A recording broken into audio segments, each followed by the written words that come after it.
સુરતના મજુરા ગેટ નજીક આવેલા કૈલાસનગર વિસ્તારમાં કાયદો અને વ્યવસ્થાને પડકારતી એક સનસનાટીભરી લોહિયાળ હુમલાની ઘટના સામે આવી છે।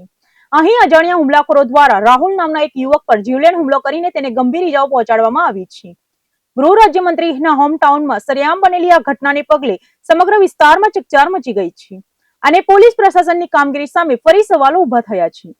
સુરત શહેરમાં જાણે ગુનેગારો બેફામ બન્યા હોય અને કાયદાનો કોઈ ડર જ ન રહ્યો હોય તેમ ગુનાખોરીનો ગ્રાફ સતત ઊંચો જઈ રહ્યો છે। ગૃહ રાજ્યમંત્રી હર્ષ સંઘવીના પોતાના જ શહેર સુરતના મજુરા ગેટ પાસે આવેલા કૈલાસનગરમાં રસ્તા પર એકાએક લોહિયાળ ખેલ ખેલાયો હતો, જ્યાં રાહુલ નામના યુવકને નિશાન બનાવીને તેના પર ધાતકી અને જીવલેણ હુમલો કરવામાં આવતા સમગ્ર પંથકમાં ભયનો માહોલ વ્યાપી ગયો છે। પ્રાથમિક માહિતી અનુસાર ભોગ બનનાર યુવક રાહુલ જ્યારે કૈલાસનગર વિસ્તારમાંથી પસાર થઈ રહ્યો હતો ત્યારે અચાનક કેટલા સશસ્ત્ર હુમલાખોરો ત્યાં ત્રાટક્યા હતા। કંઈક પણ સમજે તે પહેલા જ હિંસક તત્વોએ રાહુલ પર તીક્ષ્ણ હથિયારો વડે ઉપરા છાપરી ઘા ઝીકવાનું શરૂ કરી દીધું હતું। હુમલાખોરો રાહુલને લોહીલુહાણ હાલતમાં છોડીને સરેઆમ ઘટના સ્થળેથી ફરાર થઈ ગયા હતા। હુમલાના પગલે કૈલાસનગર વિસ્તારમાં ભારે ચીસાચીસ અને નાસભાગ મચી ગઈ હતી। ગંભીર રીતે ઇજાગ્રસ્ત થયેલા રાહુલને તાત્કાલિક સ્થાનિક લોકો અને પરિવારજનો દ્વારા સારવાર અર્થે નજીકની હોસ્પિટલ ખસેડવામાં આવ્યો હતો, જ્યાં તેની હાલત અત્યંત નાજુક હોવાનું જાણવા મળી રહ્યું છે। થોડા દિવસે કેસરિયામ બનેલી આ ઘટનાથી સ્થાનિક લોકોની સુરક્ષા અને પોલીસ પેટ્રોલિંગ સામે ગંભીર પ્રશ્નાર્થ ઉભા થયા છે। રાજ્યના ગૃહમંત્રીના શહેરમાં જ રોજબરોજ બનતી આવી હિંસક ઘટનાઓ અને ગેંગવોર જેવા માહોલને કારણે સામાન્ય નાગરિકોમાં ભારે ફફડાટ અને આક્રોશ જોવા મળી રહ્યો છે। ભોગ બનનારના પરિવારજનોએ આક્ષેપો કર્યા છે કે શહેરમાં લુખ્ખા તત્વોનો ત્રાસ વધી રહ્યો છે અને પોલીસ માત્ર ઘટના બન્યા પછી જ જાગે છે। પરિવારે હુમલાખોરોને વહેલી તકે જેલ ભેગા કરવાની માંગ કરી છે। ઘટનાની જાણ થતાં સ્થાનિય પોલીસનો કાફલો તાત્કાલિક ઘટના સ્થળે દોડી આવ્યો હતો। પોલીસે આસપાસના સીસીટીવી ફૂટેજ ફંગોળવાની સાથે સાથે અજાણ્યા હુમલાખોરો સામે ગુનો નોંધીને તેની ઓળખ મેળવવાની તજવીજ શરૂ કરી છે। આ હુમલો કઈ જૂની અદાવતમાં કરાયો છે તે પછી કોઈ અન્ય કારણ છે તે દિશામાં પોલીસે અલગ અલગ ટીમો બનાવીને તપાસના ચક્રો ગતિમાન કર્યા છે।